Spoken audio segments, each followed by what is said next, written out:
What do you think are other misconceptions about birth and motherhood that people have that you wish you could debunk? That you lose yourself. Motherhood is going to engulf you, envelop you, regardless of how hard you try to not let it. It's not that you're losing yourself and you have to find yourself and you have to get back to wherever, you get to bounce back. You're meant to lose yourself in motherhood. Instead of looking at it as I'm losing my time, I'm losing my sleep, I'm losing my relationships, I am losing my body. It was, I'm gaining such a new appreciation for my body. Yeah. I am gaining a newfound love of resting and napping during the day. I am gaining more intentionality with my time when I do get the time. And I am gaining friendships and relationships that are actually supportive to my life in this time period. For those who are deep enough to get it, But profound enough to not care. you're listening to Consciously Unconscious.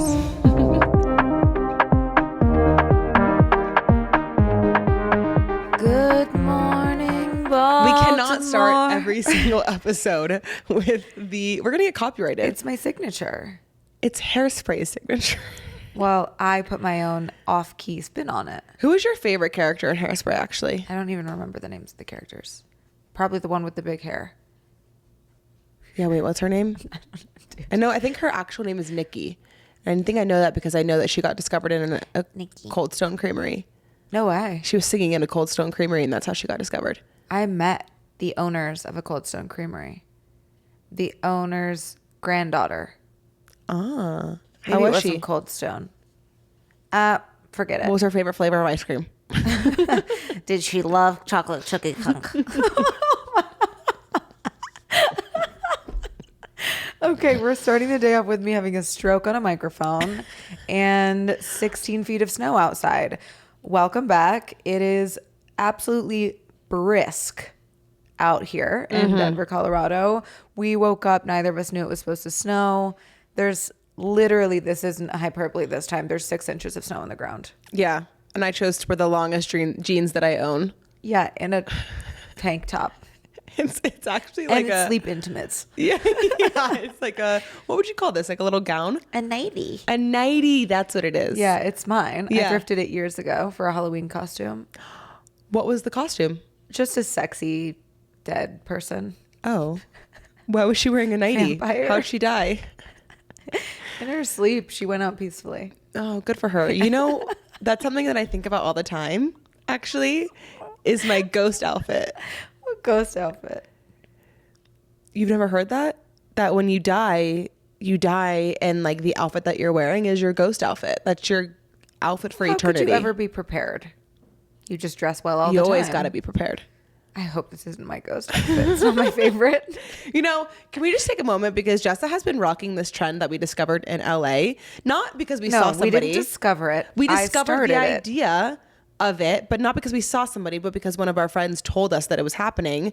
And Jessa was like, you know what? I'm going to take it upon myself to start it. And it is the jeans or the pants in the boot, not over the boot. Always. I will say I dabbled with it even before I heard through the grapevine that Oh, it did was you? up and coming. So I just want to say that I am a leader. I'm not only a thought leader, but A physical leader. exactly.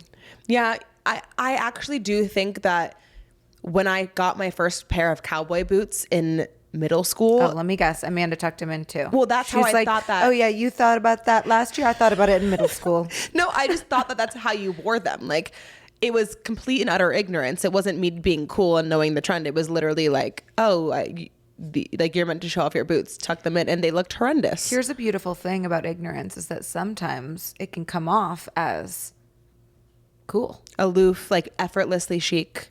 Yeah, like yeah, You know, the aloof. yeah, and I wanted to circle back on that word. So thank you for bringing it back up. I'm starting to realize that I'm a pretty aloof person. You're intense. No, but I think I'm aloof, not intense. Well, Do you know what aloof means? yeah, standoffish. Do you know what aloof means? Would you aloof like isn't- me to enlighten you on what No, aloof means? aloof is not really standoffish. Yes, it is. Aloof is cold, closed off, standoffish, a little uptight, a little unwelcoming. No, that's not the definition Okay, tell us. that I'm thinking of. Well, what are you? Conspicuously uninvolved and uninterested. It's more like, Yeah, like I'm uninterested in you. I'm a little standoffish. okay, you're right. I think the way that I'm thinking about it though is more of a unconscious aloofness. Like it's not consciously being standoffish. It's just like I'm a little aloof. Do you want me to elaborate? Yeah, I do. I don't think you're aloof. I wouldn't give you the word aloof. I gave you the word intense. I think that you are someone who was raised in a tough love household, and that's the energy that you give off. I love when I get to see, which I'm so happy that we're going to talk about today, nurturing, mother, soft, gentle Amanda. Yeah. That's the Amanda that I like. Not that I don't deeply resonate with all versions of you, but because I'm obsessed with you.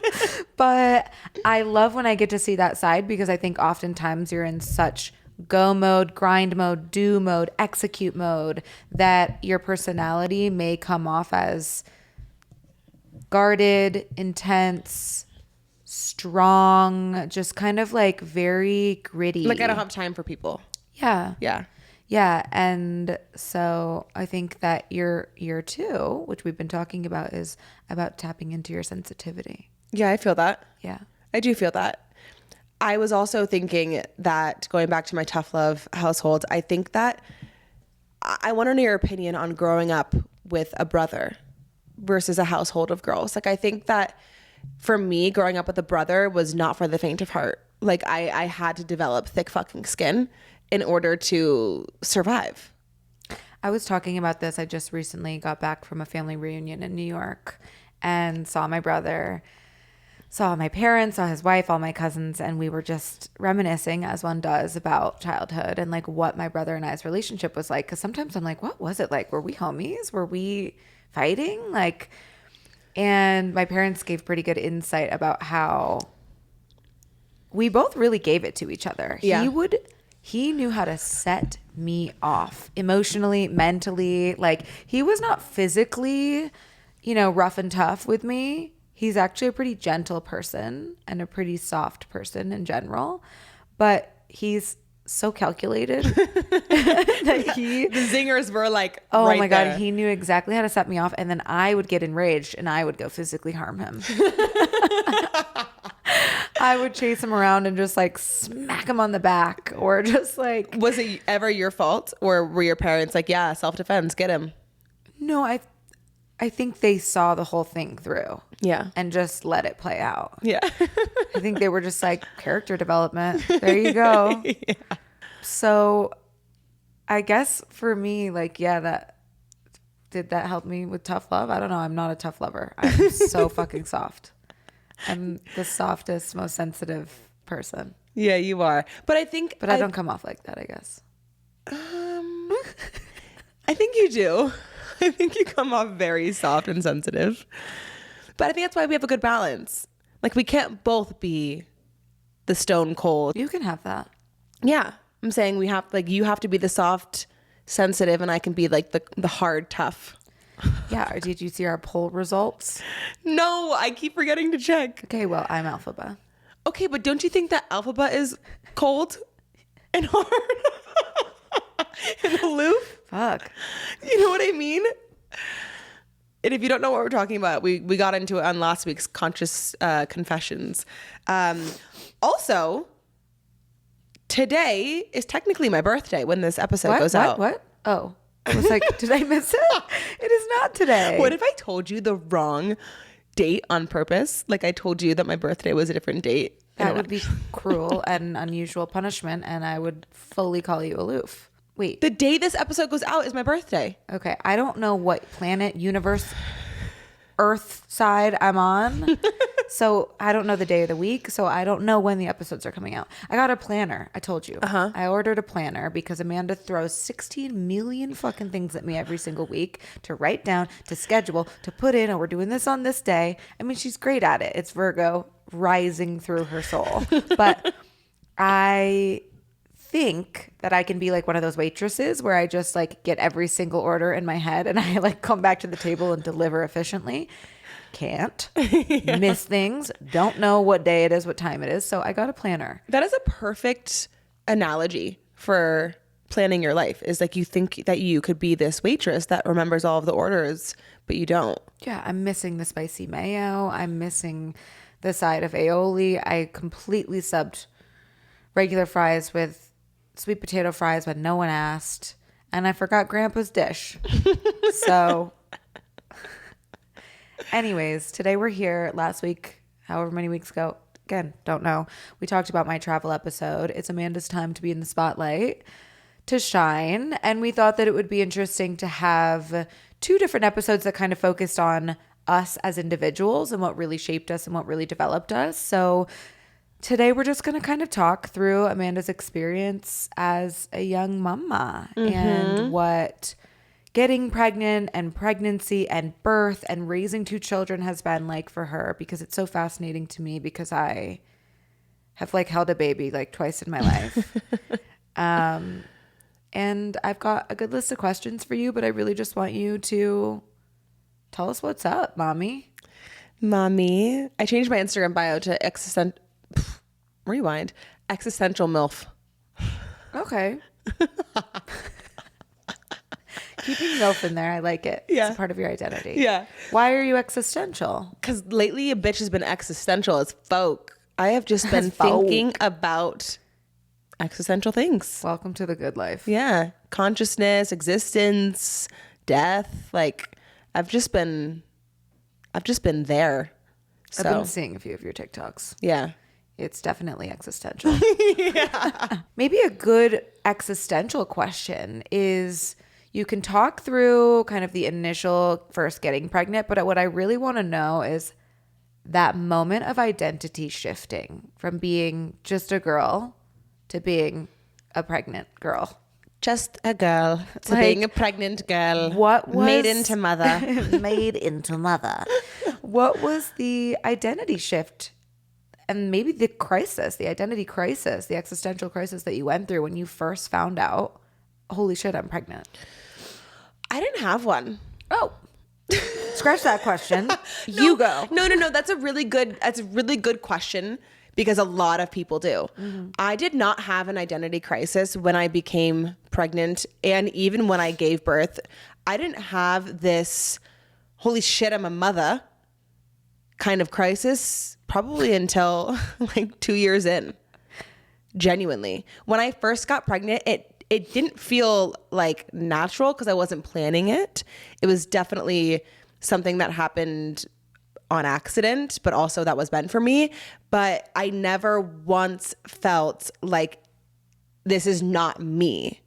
I always felt autonomous. I always felt like I was making the choice to become a mom. I always felt like I was listening to my deepest knowings and intuition. And I think because I knew that when I got pregnant, it wasn't even a choice. It was truly a knowing. Like it was a deep knowing that this was supposed to be for me.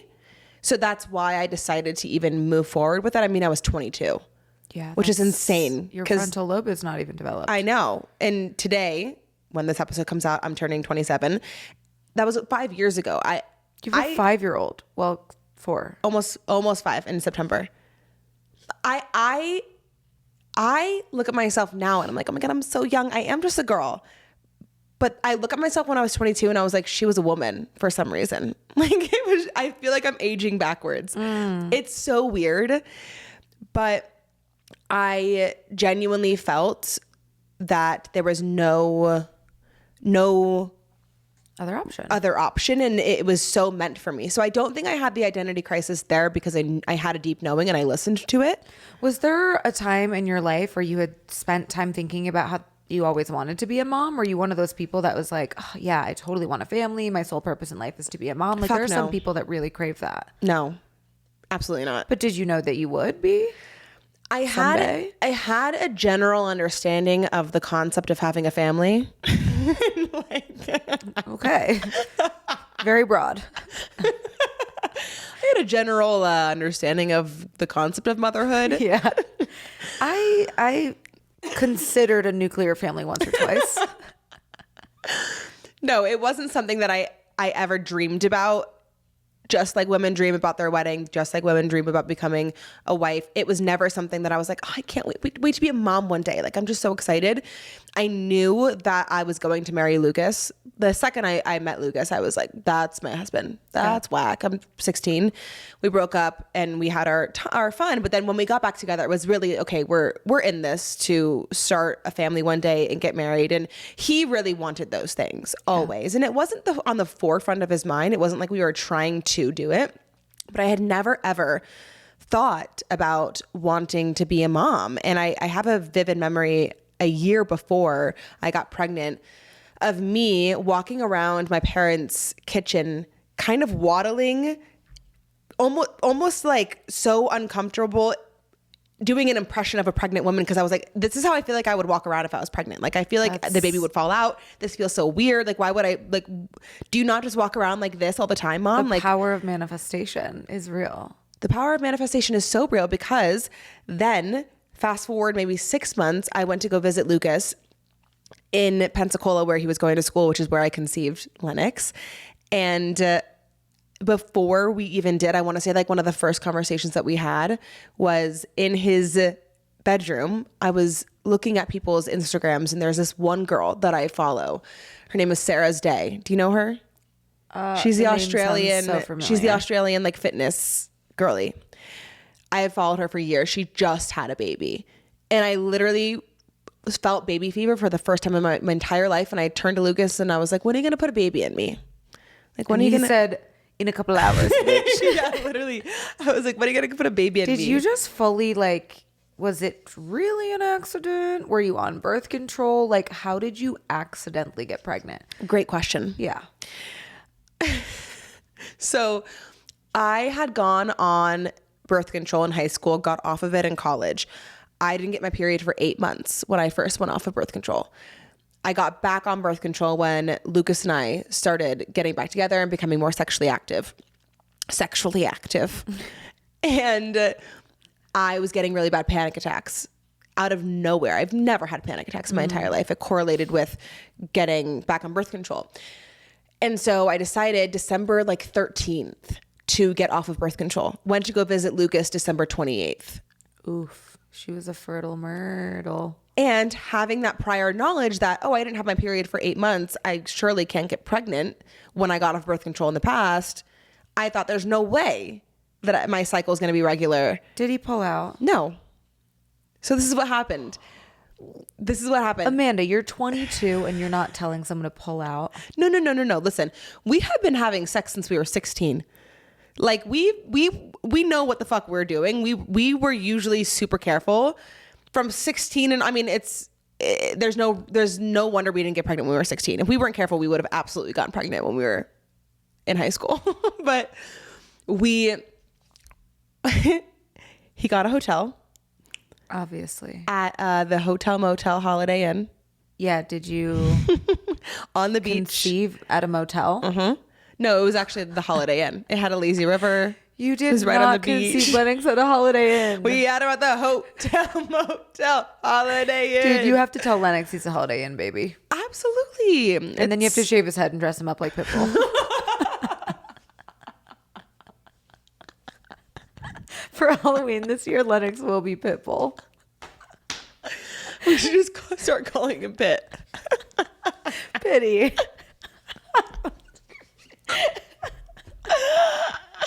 Oh, God. I did not know you conceived him at a Holiday Inn. It's too good. It's God, too the amount of good. babies that are probably conceived at a Holiday Dude, it was sick. It had a lazy river. It was right on the beach. The Pensacola Holiday Inn. That is so fucking funny. It was one night that Lucas is like, can I come inside of you? And if you've had a relationship in the past, I mean, you've probably been asked that. Yeah, I've said no. I should have, but I was also under the impression, yeah, like I'll get some Plan B afterward.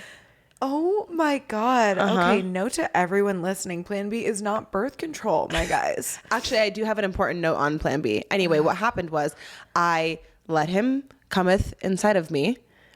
And afterward, I was like,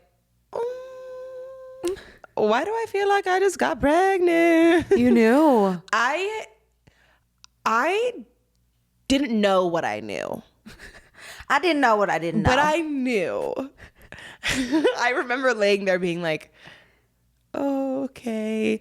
I told Lucas, I think we should go get Plan B. And he's like, it's 11:30 at night. Like, we'll go get it in the morning. Plan B has an efficacy that's pretty good if you take it within the first 72 hours. So I was like, okay, whatever. I don't think we got it until either 2 days later or the next day super late. However, I still took it. I got home. My boobs tripled in size. Overnight? I remember I went skiing a few times when I got back to Colorado because I was in Boulder. And my nipples were like tingling. Like anytime I would go in the cold, they were like burning. They felt so sensitive. Ew. And I was like, oh my God, that's so weird. Like, do I have breast cancer? This is so odd. I go to my parents' house and host a little Super Bowl get together. This was like the 2nd of February. The next day I pee on a pregnancy test and I'm pregnant. Yeah, that's a quick turnaround. What I didn't know about Plan B is if you have already ovulated and you take Plan B, it's not going to work. So when you ovulate, it usually is like a 24-hour thing. Ovulation. Mm-hmm. Yeah, it's a quick egg drop. Quick. So if an egg drops and you have sex and you take Plan B afterward, the Plan B is not going to work. And I didn't know that. Okay, now you all know that. Now you know. So if you already ovulated, there's no point in spending that money. Okay, good to know. Yeah. Can I tell you about the things that happened to me before I even peed on the stick? Like the synchronicities? Sure. If you find that's important to your story, you're welcome. It's important to my lore. So I would go to get my nails done all the time. I still do. There was this one place, I think it was called Paint Box, or I could be confusing it with the one in New York. There's one in New York called Paint Box, but they do fabulous nails. They're not around anymore in Denver. I forget what they were called, but they were amazing. And I went to go get my nails done the day before I found out I was pregnant, Super Bowl day. And I'm sitting there, the lady's chatting with me. She's lovely. I'm 22 and I am talking to her about what she does on the side, if she, like, this is her full-time thing or she does other things. She's like, yeah, I have kids and, you know, I'm going to school to be a doula. I was like, what the fuck is a doula? I've never heard about that in my life. And she's like, oh, it's somebody that basically coaches women through their birth experience from pregnancy to postpartum. Did you know that I really want to be a doula? That's You'd be a great doula. That really wants to be a doula. Yeah. Keep going. Not to make this about me, but I will birth your third child. You'd be really good. Yeah, I know. Yeah. So she's talking to me about her doula experience and how she wants to start her own business. And she's like, yeah, you know, if you ever need a doula, like in the future, let me know. And I'm like, oh, I'm 22. She's like, girl, I had my kids before the age of 25. Like, it's great being a young mom. Like, I love it. And I was like, lady is literally inseminating you. Yeah, literally. She's like, also, do you want this turkey baster before you leave? And I'm just kind of like, oh, that's really cool. Like, love that you're starting your own business. Like, power to you. Like, why is she talking to me about the fact that I might need a doula soon? Weird. Got it. Also, not to mention, my birthday was probably 10 days before this, and I got blackout, wasted, drunk. I can't believe Lennox, A, was conceived at the Holiday Inn and is okay. B, is a Plan B baby and is okay. C, is an alcohol fetal syndrome baby and is okay. She was breathing in fumes at the nail salon and is okay. I mean, you've met him. He's resilient. Wait till you hear this one. Then, the day that I found out I was pregnant, I was in the sauna. I was in CYL yeah, you sauna. Told me this. The little pod. I cannot believe he did him. not sweat out of one of my stomach pores. You literally roasted him. I was driving home from the sauna and I literally put my hand on my belly and I was like, I just feel like my people, like the people who I'm really going to resonate in this life are just not born yet. I had never thought that in my entire life. I've never put my hand on my belly. I've never thought about the kids that I'm going to have ever in my entire life. Interesting. It was bizarre. Interesting synchronicities. Thank you for telling the class. Just moving into you getting pregnant, you not really feeling like you had to accept it. It was just like, okay, this is what I'm doing because I've already subconsciously accepted the fact that I'm having this baby and this is my child. But do you feel like, I guess I have a two-part question. which may play into each other. Do you feel like it made you have to grow up faster and mature faster? And with that, notice and telling people and telling your family and telling your friends, or maybe being on Instagram and being active about it, with this idea of having to grow up faster, did that also come from having to move past judgments or assumptions or feedback that people were giving you that was not kind? Or do you know what I mean? Like, how did you navigate people's responses? It was a really interesting time because it was also COVID. Yeah. I found out in February and then COVID happened in March. Add it to the list of things that Lennox is resilient about. Yeah. I didn't feel the need to share it with anyone but my immediate family because nobody was going out. I didn't have to deal with what am I going to tell my friends when they invite me to a party? What am I going to tell my teachers when I'm in class? You were in hibernation mode. I was in hibernation. I did not see anyone other than my parents, Lucas, and my sister. We didn't tell anybody that I was pregnant. We didn't announce it on social media until I was 5 months pregnant, halfway through. And that was really strategic because I think that when I first found out I was pregnant, I remember FaceTiming Lucas for 5 hours straight. And we just went through all of the emotions of crying, laughing, talking about how cute our baby is going to be, and then panic, and then crying, and then how are we going to do this? I mean, multiple conversations of, are you sure this is what you want? Do we need to discuss abortion? Like, we went through the whole spectrum in that FaceTime and during the entirety of the pregnancy too. Yeah. And I did not tell my mom for 2 days. I took myself to Planned Parenthood, got an ultrasound, which is why I'm like ride or die for Planned Parenthood. They are incredible. They do so many other things than just abortions. They are full scope women's health. They do so much for people. And when you get pregnant, you can't go and see an OBGYN or a midwife until you're 10 weeks pregnant. Do you know what can happen before you hit the 10-week mark? Is you can have a miscarriage. You can have an ectopic pregnant if the pregnancy is in the tube and not in your uterus. That's life-threatening. I was so scared because I was 22 years old, living in my college apartment, had no job and no degree, and my baby daddy was not in the same state. I needed some form of concrete evidence, knowing, just some knowledge to give me a foundation to kind of calm me down. Yeah. So when I found out that when I went to Planned Parenthood and got the ultrasound, it made me feel a little bit better, but I didn't tell anybody for 2 days. I FaceTimed my friend Sam, who was studying abroad in South Africa at the time. And she was like, oh my God, you're going to be amazing, da da da. I really relied on my friends, but I knew my mom was not going to be happy. I knew she was going to be terrified. Of course. And in her defense, looking back on it, I was really hurt by the way that she reacted. But in her defense, if my daughter came to me when she was 22 and said that I'm pregnant, I don't know how I would feel. I can really empathize with her feelings now, seeing it and having children. But when I told her, basically the first thing that she said was, you're going to ruin your life.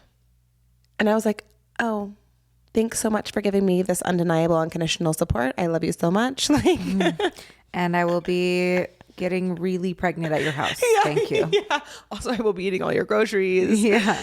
And, you know, my mom is somebody that I think struggles in terms of emotions sometimes, but when it comes to showing her love, she is always there. And so I knew it was going to be fine. I knew there was no risk of being disowned or being kicked out or not being allowed to be there, which was also a huge part of why I chose to go through with the pregnancy. You knew you had the safety blanket of support. I knew I had resources. Yeah. And I want to mention not everyone has that. And I feel so grateful that I did. And so my mom's like, your dad's going to shit. He comes home and he thankfully played really well at a golf tournament that weekend. Like, did really well, so he was in a good mood. And I remember just hugging him and being like, I have to tell you something. And I was shaking, and he could feel that I was shaking. A month before I got pregnant, I had to get a biopsy on my left or right breast. I can't remember, because I had like a mass in there. Okay. And it ended up being a fibroadenoma, which is a benign tumor. And so my dad thought That's what you were telling him, is that you had breast cancer. I had breast cancer. You're like, even better. It's a baby. So I said, I'm pregnant. And he was like, oh my God, thank God. I thought you were dying of breast cancer. Or like, I thought you had breast cancer. Perfect. So it was only up from breast cancer. It was only up from there.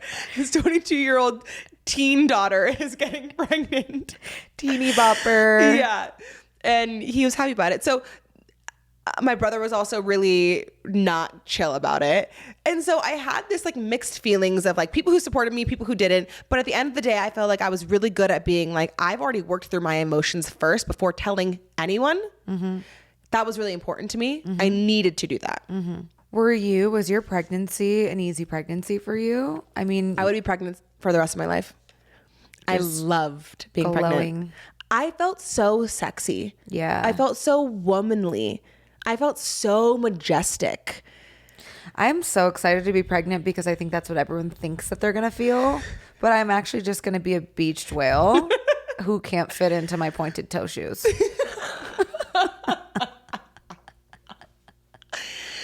Okay, that's actually true. My feet have grown both pregnancies. I am now up from an 8 to a 9. Yeah, you have hooves. Yeah, I do have hooves. So, okay, so I was a unicorn though, okay? Not a horse. Valid. You had a great, beautiful pregnancy. What was it like to watch your body change like that? Magical. God, she's going to romanticize the entire process for everyone. Not hard. No, I totally accepted it. I was just like, I speak the truth, nothing but the truth. And only from my experience. I acknowledge it's not everyone's experience, but you know what is out there constantly is horror stories. Horror fucking stories. And I refuse to contribute to the narrative that pregnancy is an illness. Okay, it's not an illness, but it's a massive change in your body where you have no idea what you're feeling, you can't, I mean, speaking on it as if I know, but here's what I want to say though, is that the process of your body changing is such a gradual one that it's not like all of a sudden you wake up and you have a belly. So it's not as jarring as it seems. I have one blueberry and I have a pregnant belly. Like, it's not as jarring as it seems. It is this very gradual process. If you find out you're pregnant, you don't start showing until probably around like 14 weeks. I didn't start showing with my first until like 20 weeks because I never had a baby before. My body never did that before. Sure. And so honestly, when you're pregnant for so long without having a belly, you kind of want the belly so that people know you're fucking pregnant. Yeah. So you feel something. I totally get that. I think that it's interesting for you because you're someone who's never really struggled with body image, body positivity, body confidence. Although you did go through like the eating disorder and kind of like the disordered relationship with working out and orthorexia. What advice would you give to people who already have a really hard time accepting their body as it is, and then they're going through all of these changes that are not only physical, but mentally, emotionally, hormonally? Like, you just might feel really overwhelmed by, even though it's gradual, how much change is occurring in your body. What can you share with people about how to navigate that with grace? I think you have to detach from the idea that this is your body.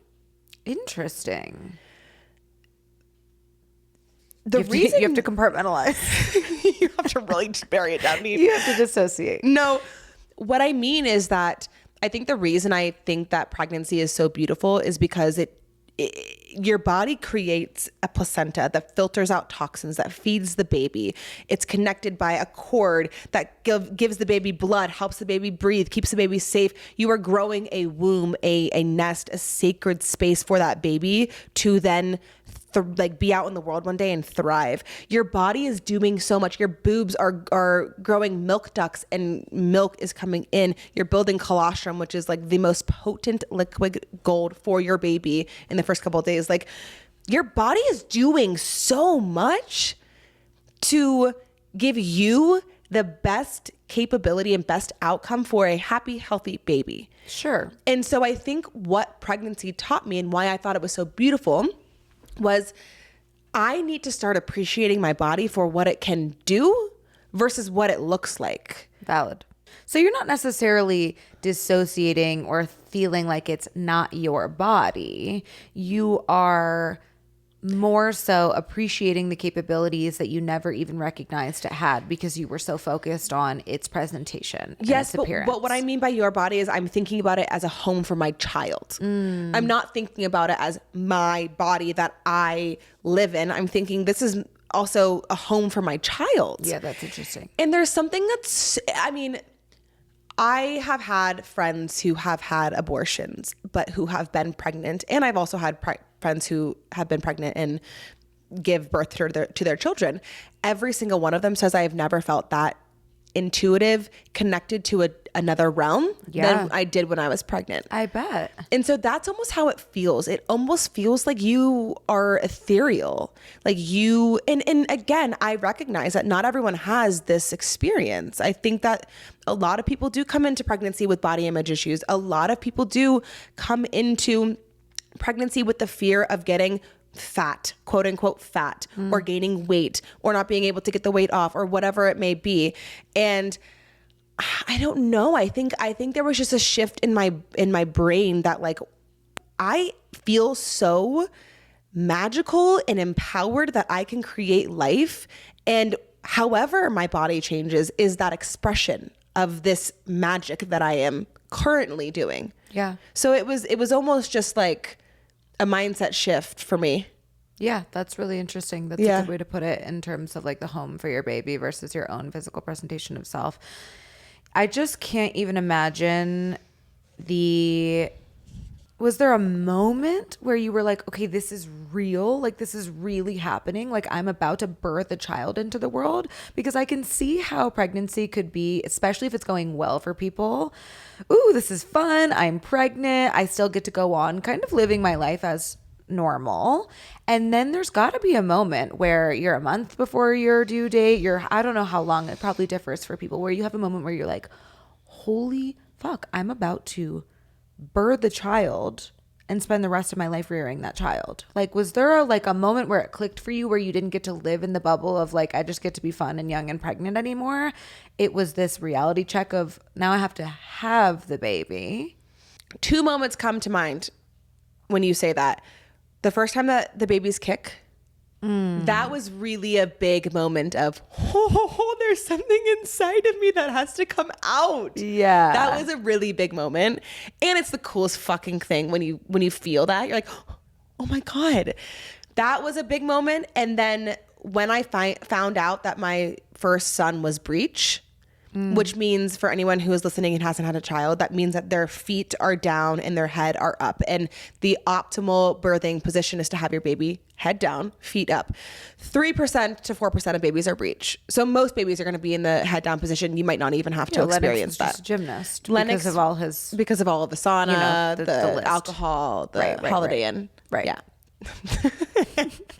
So I found out he was breech at my 30-week ultrasound, my 20-week ultrasound. Then again at 30 weeks. Are you going to the doctor like every week? Like, how often do you go to the doctor for them to check on a baby? I can't remember at this point, but in the beginning, I think it was like 10 weeks and then maybe 14 weeks and then maybe once a month. And then closer to your due date, it gets maybe a couple weeks. And they just check on the baby. They check on what's good in there. If you're healthy, your levels, your whatever. It depends on if you have an OB or a midwife. Midwives do it less because it's just like the less intervention is what they feel. And OBs will do it more. Also, a lot of insurance companies might not pay for the ultrasound. So it just depends. It really depends. Interesting. You can elect to have more ultrasounds if you want, but most everyone does a 20-week anatomy scan, which is the big scan where you get to actually find out the sex. Usually you find out the sex around 9 to 14 weeks if you do a blood test. You can do a blood test. But did you find out? Yeah, with Lennox, but I didn't with Ellis. What was finding out about the sex like? I knew it. I had a dream that Lennox was a boy. Okay, she was ethereal, she was intuitive, she was just coasting through pregnancy. I was meditating on the mountain. He just came to me in Tell meditation. us through. Yeah, I downloaded him through through a cloud. Yeah. Actually, the clouds opened up for me, and when there was like that light of sun just came down right on me, and he yeah. Right. Exactly.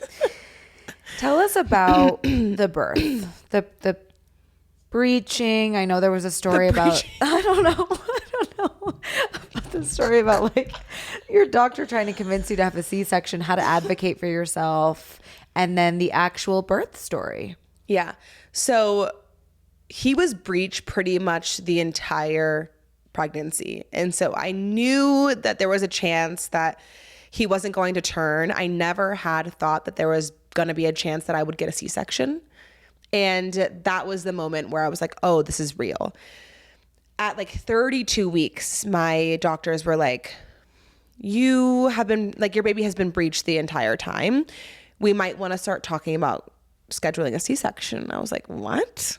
I'm having this baby like Through the vagine. A la natural. Like, I am good on that. And they were like, well, you know, we don't perform breech vaginal births here. Like, you would have to go elsewhere or you get a C-section.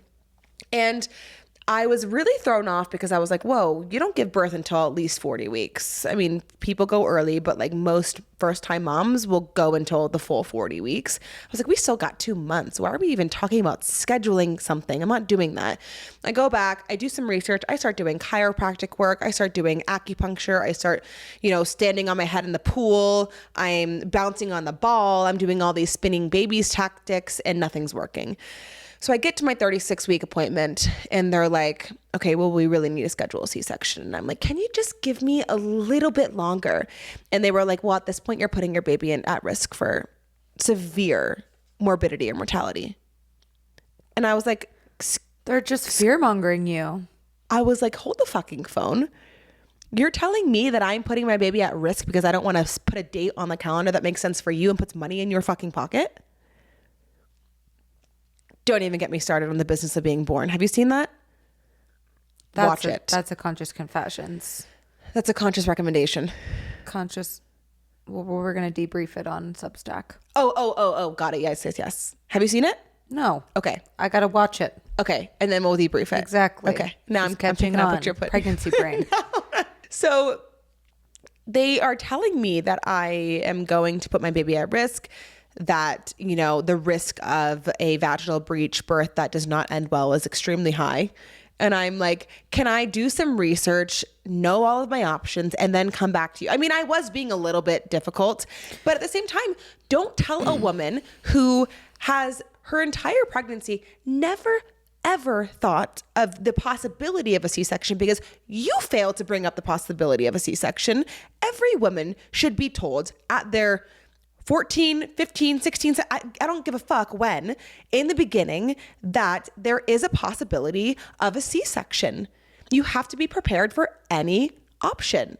Not because you're going to get one, not because you need to have one, but just prepare yourself mentally, because the mental preparation of the possibility of a C-section is no joke. And to do it within 2 weeks of giving birth is traumatizing. Tell us about the mental preparation. I have always had a really big fear of hospitals, of doctors, of needles, of going under, of everything. Doctors freak me out. It's very sterile. I mean, you're going into a theater. Why am I only thinking of the European version of an OR? Did you just say a theater? She's like giving birth in a Shakespeare round theater. Everyone's like cheering. That's what they call it in like the UK and shit. Is a theater. Theater? Yeah, they call it a theater. The OR. Honestly. I don't know why I just thought of that instead of an OR. Anyway, she's so cultured as well. When you go in to get a C-section, you're in an OR. I mean, there's 4 different doctors around you. You have an anesthesia person by your head. Give me chills. It's super sterile. It's medical. They literally just slice you through your stomach muscles open and then like flap you up. They give me a spinal tap. So they put a giant needle on my back, numb me from the waist down. They cut me open. They like solder me open, or not solder. They like serrate me open or whatever. They like, trigger warning. Yeah. If you are not good with hospitals, blood, descriptions of scary procedures, turn this off. Oh, so they literally cut me open. Okay. They take out my organs, put my organs on What do my you mean? belly. What do you mean They have to move the organs out of the way of. Oh God. They have to take the organs out of the way of the baby. What organs? Like your I don't know. They cut through your abdomen. I don't know what kind of organs are there, Your but kidney, your spleen, your maybe your gallbladder, colon or fuck. whatever. Your colon? I don't know. Your colon's like 20 feet long. Probably. That's just big. Gotta get the Forget fuck it. out of the They way. take out your organs. They take out your organs, then they pull the baby out.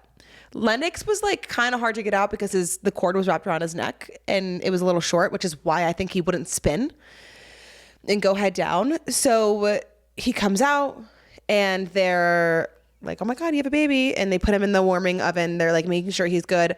I swear to God, I was on that table for like 4 minutes without seeing him. And I was like, where the fuck is my child? I heard him cry. He was good. Lucas went over to him and was like, oh my God, he's so beautiful. And I was like, yeah, bring him the fuck here. Mine was lovely. Okay. My C-section honestly was better than my actual vaginal birth afterward. The one thing that I would recommend that moms who are about to have C-sections tell their doctors is to make sure that they do a double stitching method, like a double layer stitching, because this is like pretty much standard practice for most people, but just to re-emphasize this to your doctor to make sure that they do it if you plan to have more babies in the future, because what that does is it prevents uterine rupture if you want to have another baby in the future, or even if you want to have a C-section or you want to have a vaginal. It just makes it more secure. Well, it really sounds like a good takeaway from this section of the episode is that you have to advocate for yourself. Yes. You have to do your research. You can't just go in expecting that because people have babies all day, every day, doctors have your best interest in mind. Of course, they want you to have a happy, healthy baby, but they also want to make money. They also want to fit as many people in as they can. They also want to do what's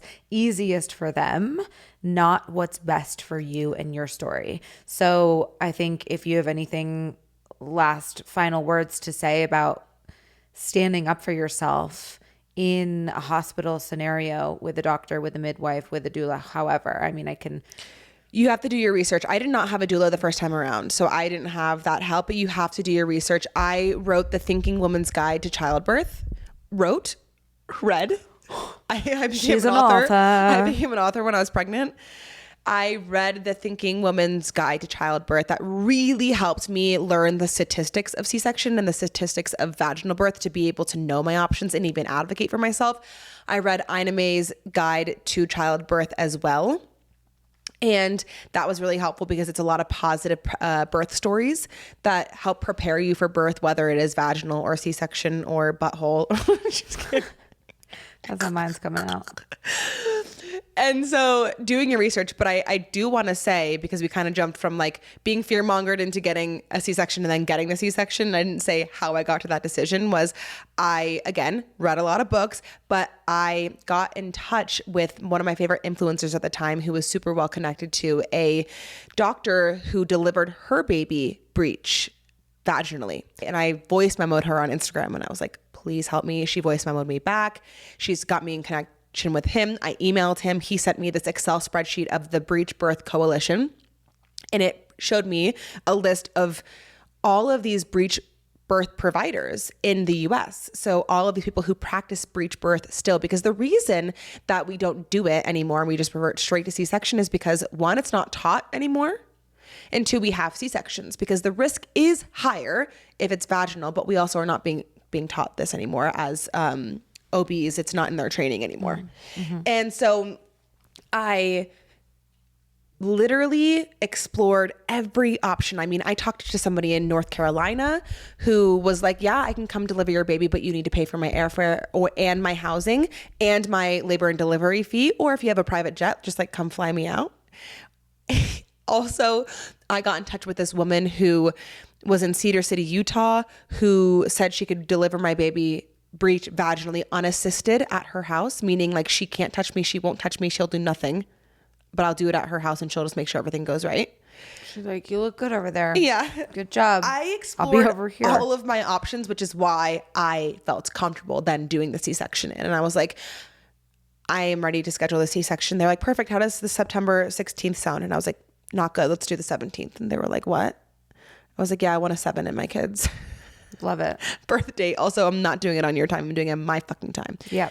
You have C-section. You have Lennox. He comes out. He's on your chest. You get a moment to bond. You get stapled up. Da da da da. Fast forward to coming home and being left alone with a baby. Was that terrifying, or did you just intuitively really feel like, okay, this is just what I have to do? Like at what? Yeah. I mean, I can just imagine having a baby and then no one's there to help you. You know, I had a really good support system with Lucas. He was the most incredible partner and dad at the time. I mean, he was obsessed with Lennox. Like, I did not change a single diaper for the first month. Lucas was cooking for me, changing the diaper, singing to Lennox, swaddling him, rocking him to sleep. I mean, when you have a C-section, like your abdomen is sore, you can't really move as much. Like, it's a major abdominal surgery. So he was incredible. My mom was great. Like, would come over, fold the laundry, would watch the baby while I slept, like cooked me a bunch of meals. So I had a really good support system. I also think that I was raised to just kind of fucking deal and do. I wasn't raised to sit with how I'm feeling, to explore my emotions, to allow them to come up and feel them. I was raised to handle it. So I don't think that I even thought for a second, like, if I'm choosing to do this, I'm allowed to also feel like I can't do it. Do you know what I mean? Yeah. Do you think motherhood is something that people can prepare for, or you just have to learn by doing? You cannot prepare for it. Yeah. You cannot. I have to hold in a laugh every time someone says, we're just not ready. Like, I'm just waiting for the perfect time. It's never going to be the perfect time. Ever, ever, ever, ever. You will not ever be able to prepare for it. I don't care how wealthy you are, how mentally okay you are. You have no idea whether you're going to have a great pregnancy, a shit pregnancy, a great postpartum, or postpartum anxiety or depression. You have no idea if your baby's going to be healthy. You have no idea about, I mean, there are so many different factors that can come into play. Along with that misconception of being able to prepare for motherhood, what do you think are other misconceptions about birth and motherhood that people have that you wish you could debunk? Oh, that you lose yourself. This is a good one. Go into this. I think that the most common thing that I am seeing on social media and within the dialogue of communities that I've been in around moms is this pressure to find ourselves again because we've lost ourselves. And As mothers. And I am a big believer in you cannot lose yourself in motherhood, because motherhood is going to engulf you, envelop you, regardless of how hard you try to not let it, or how hard you try to hold on to your past stuff, or how hard you are like, no, I'm actually really fine. I'm like handling all my shit. Like, you're meant to get lost in motherhood. It's not that you're losing yourself and you have to find yourself and you have to get back to wherever you get to bounce back. You're meant to lose yourself in motherhood because you're not the same version of yourself as you were before. What sacrifices do people have to make? I mean, you give up your body, especially if you breastfeed. You give up your body, you give up your sleep, you give up your relationships, you give up your time. I mean, there are a lot of sacrifices, but It can feel really scary to hear that. it can feel really scary. I don't mean to be toxically positive. I just think that in every moment, I tried so hard to think of how much I was gaining. I tried, instead of looking at it as I'm losing my time, I'm losing my sleep, I'm losing my relationships, I am losing my body. It was, I'm gaining such a new appreciation for my body. Yeah. I am gaining a newfound love of resting and napping during the day. I am gaining more intentionality with my time when I do get the time. And I am gaining friendships and relationships that are actually supportive to my life in this time period. Do you know how many DMs we're going to get after this? That's like, I'm pregnant. I'm trying to get pregnant after listening to this episode. Yeah, you think? I mean, not that it doesn't deserve to be glorified. It's just so interesting how different everyone's experience is, because I have friends and we have mutual friends, and I have heard other anecdotal stories about how difficult other people's pregnancies have been and how it really does feel very dissociative as a loss of self, and a lot of compromises need to be made, and your body really doesn't handle pregnancy well physically and hormonally. And I think that it's really beautiful to share all angles, because I think you're right. The narrative is that it's difficult, it's hard, it's heavy, it's scary, which it is all those things, but all of those things can be shifted from a mindset perspective to being exactly where you're supposed to be, to being enlightening, to being joyful, to being blissful, to being a learning experience, a growth experience. I mean, it doesn't take away from the difficulty of it, but I think that your reframe is really important to look at. Well, you're really correct, and it doesn't take away from the difficulty of it. I just have never been somebody to look at a hard time and be like, I can't get through that. Or I have to just get through that and I can't learn anything in this moment. Mm-hmm. It has always been something that I have become a diamond under the pressure of challenge. Yeah. I really love a challenge. I really love hard moments, because I know that I'm going to come out on the other side and I'm going to come out better for it. Like, I truly believe that. I think maybe it stems from being an athlete and just knowing that, like, the harder you work, the more you push your limits, you are going to soar. Mm-hmm.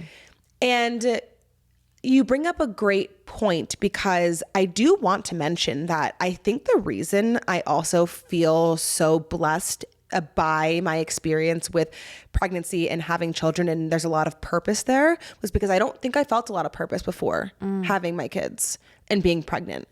I think that I, for so long, put so much of my worth and my purpose in my body, in my food, in my eating disorder, like a lot of those external things that were bringing me happiness or not, and my relationship with Lucas. And then when all of those things were gone, I was like, oh God, I feel like this, like I'm not worth anything.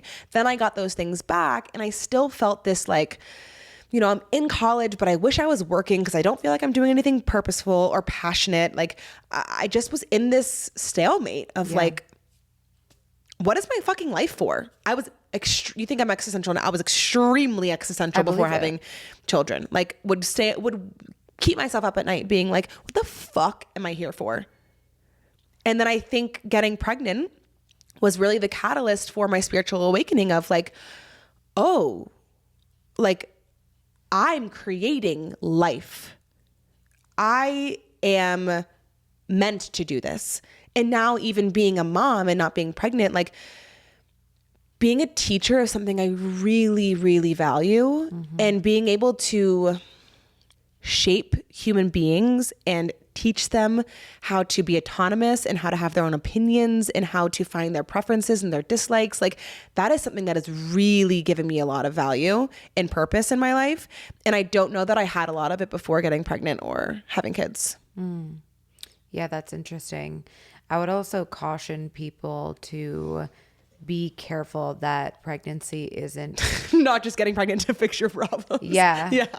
Not saying that you did, but I think a lot of people maybe consider childbirth as as a way to fix a relationship, as a way to fill a void in themselves. And sometimes that's not necessarily a bad thing. I think it's a beautiful way to, I think it's a bad thing, to come into self, to experience more of yourself and your capabilities and your potential. Like, I wouldn't consider it filling a void as like a healthy, choice. But I do think that a lot of people feel like, okay, now I'm ready to have a baby because I don't know. I know what you're saying. And I think that's when you get into situations where you have helicopter parents or terrible parents who make their kids go into child acting. And like if you were having a baby because you do feel that lack and you're looking for something to fill it, that's not a good situation. There's other ways. Like, I was like, let me get a career. Yeah. Not a baby. Well, I think that this needs to be a part one, because I think a part two needs to be the entire story of your traumatic birth with Ellis and your hemorrhaging and your like second pregnancy while already having a baby. And I feel like we need to really set the scene for that to be its own story. Before we wrap up here, I want to ask a few more questions just about kind of like, I feel like this episode was really focused on pregnancy. And I feel like another episode we could really do on exactly what you just mentioned in terms of like raising children and instilling values and living in the actual identity of motherhood. But if there was a day in your experience leading up to motherhood, so before you popped out, Lennox, that you could relive, what would it be? We went to the beach. All of my happiest memories are at the beach. Yeah, that's how it goes. We went to the beach when I was 6 months pregnant. And it was Lucas's parents, my parents. I believe my brother and my sister-in-law were there too. My sister maybe, I think it was all of our family. And I remember there was one morning where I woke up. I went for a walk on the beach. I did like a little circuit workout on the beach. I dove into the ocean. I grabbed a coffee. I blogged. I journaled. I went down to the beach and just hung out with everyone. And I played in the ocean all day and I was tan and I was just like, then I think I went to bed early, like Just in your independence. in my independence. Yeah. If there's one thing that I have struggled with the most, it's I'm an extremely independent person. I value my time to be by myself, to spend time doing the things that I love. You don't get to pick when you have those times as a mom, because when you think that you put the kids down for bed and it's your time to start journaling and reading, they're going to call you back in to sing more songs, or they're going to call you back in because they need water, or they're going to call you back in because they're scared of the dark. Having no responsibilities, and I don't mean your career, I mean like having to factor in another human's life in your day and planning your day and how you want to spend your day is the biggest thing that I miss about not having children. So I would relive that day. It's so slow, mundane, by the water, just literally existing. Yeah. If you could give a few final tidbits of advice to expecting mothers or brand new mothers, what are some of the most potent, important things that you could share with them about the journey that they're about to endure? It gets so much easier. It gets so much better. I hated when people would just say, oh, just wait till they're 2. Just wait till they go through the terrible 2s. Wait till they teeth. Wait till they, they start walking. Like this negatively associated mindset around being a mom. Everything is so fleeting. Everything is so temporary. And it's not to discredit what you're going through right now. It's to give you that glimmer of that light at the end of the tunnel that helps you get through the hard moment that you're in now. And maybe like stop and give yourself a hug in this moment. Be present in this moment because it's going to pass. It will. I remember we were at a coffee shop one day and this woman, what did she say to me? It was the best piece of advice I had ever received as a mom. She said something like she didn't say like it flies by so fast. She just said enjoy every moment because every moment is so juicy and it's all so fleeting. Like she recognized how hard it is. Like I could cry. She recognized how hard it was in the moments and still said like, be there. Like it's a fucking trip, motherhood, but it is one that is so worthy of being fully present and giving yourself some compassion because it's so fleeting. Look at she started the episode saying she was aloof and now she's ending with tears in her eyes. I love it. It's so fascinating to me. You are such a talented, natural, nurturing person and mother. Thank you. And your boys are incredible, and the way that you raise them is so admirable and inspiring. And not only can I not wait for you to continue raising those two boys, but to potentially expand your family and watch you in all phases of your life and their life with them and learn from you.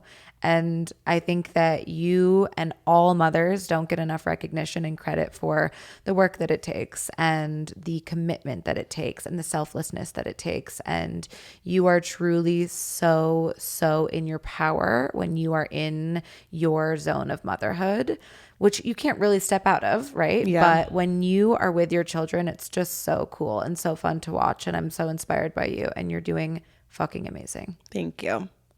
Thank you. I love you. And when I have a baby, I'm just going to pawn them off to Amanda. I cannot wait. If you're my friend and you're listening, hurry the fuck up. Guys, my children are going to be graduating high school by the time any of you have any children. I know. Amanda's kids are going to be babysitting my kids. Literally. I actually can't wait. I love that now I have some close friends who are mothers, because it's just such an honor to watch them in those roles and watch you in those roles, because it's just so... like you hear about these friends. I don't know why this just reminded me of this, but you hear about friends that are bestie girlfriends for 30, 40, 50 years. And you think about how they've seen each other in so many phases of life. And even just in the start to these like lengthy friendships, seeing my friends transition from singlehood to relationship to marriage to motherhood to raising 2, 3, 4, 5, 6-year-old children is so fascinating and just gives you such peace and just the inspiration to know how capable you are. Yeah. And your friends are. So yeah, I'm really excited for when I can experience that, because none of my fucking friends are having kids. yeah, well, you got some time for me, but I can't wait to be an auntie. I know you're going to be the best auntie. Well, but before we go, we have to do beverage of the week. All right, what do we have? Well, since you've waited this long and you got through that entire conversation, I present to you the drink that I would have when I was pregnant with Lennox, because I was pregnant with Lennox during the summer and your girl was parched all the time.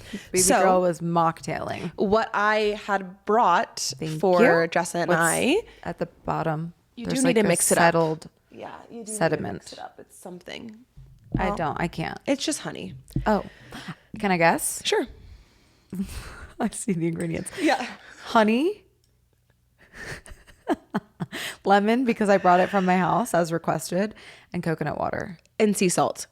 Oh, So- a little replenishing the electrolytes. Yes. So Yes. I always would drink water and it would not satisfy me. And so I would do this with like a bunch of ice and a straw. Stinks. Smells gross, It's delicious though. but it is delish. Try it. Did you try it? I did. Oh, try it. Can you try it? Try Do you like it? Try it. Anyway, that's the drink. And if you're pregnant, make it. It really does help. That's the drink. That's the episode. There's so much more to be said about the rest of your journey and the currency of your journey. This was a lot of reflection. So we'll give you a part 2, but leave us any questions that you want Amanda to answer for a part 2. And we love you. We will see you on Substack when you subscribe to see all of Amanda's C-section pictures and pictures from the Holiday Inn. And They probably have some. Thanks so much for listening. We love you. I have some juicy tea for you too that you can find on Substack. Not here. Oh yeah, Jessa does from her travels. Haha. You'll never know. Okay. Bye. Love you. Bye.